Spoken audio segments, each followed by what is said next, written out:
A city construction project in Toronto's Parkdale neighborhood has people speaking out months ago. Crews came here, tore apart a busy sidewalk, and then just disappeared.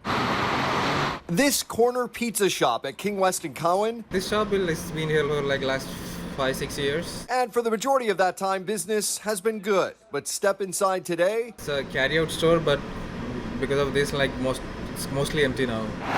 He's talking about this. Back in June, city crews started a project by ripping up the sidewalk, improvements meant to increase pedestrian safety.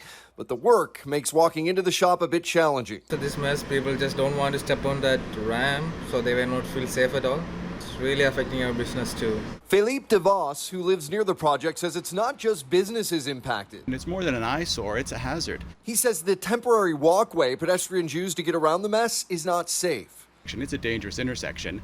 They've tried to make it safer, but the result, at least for the last 4 months, is it's been significantly more dangerous. Frustrating for those who live here, the project's timeline. Again, it began in early June. So they came, they ripped up the sidewalk, and then they were gone the next day and put up fences, and we haven't seen them since. DeVos reached out to Speaker's Corner about that. We went to the city for answers. According to city staff, after ripping up the sidewalk, crews made a discovery. Quote, during sidewalk removals, the contractor uncovered a basement under the sidewalk in the public right-of-way. This halted the project, with the city having to call in engineers. Quote, the construction area was secured while a determination was made on how to proceed. During the closure, city staff determined an engineering plan to abandon the basement, as well as financial approvals for the additional work that is required. Delays happen. DeVos and businesses here get that, but their issue. That's what we've heard. We're working on it. What we haven't had is any action, right? You can see that the site is more than abandoned. Even on the sidewalk that still exists, they've left road signs and pylons blocking the sidewalk. So even the other sidewalk is impeded. 4 months of asking them to come and clean that up, and we've seen no result yet. City staff say that could change soon, telling us, quote, approvals are now in their final stages with work tentatively scheduled to resume this week. We were not told, though, when it's expected to wrap up.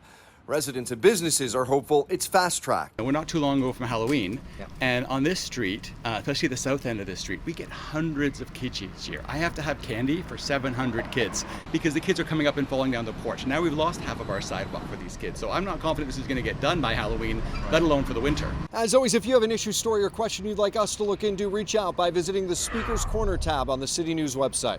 Pat Taney, City News.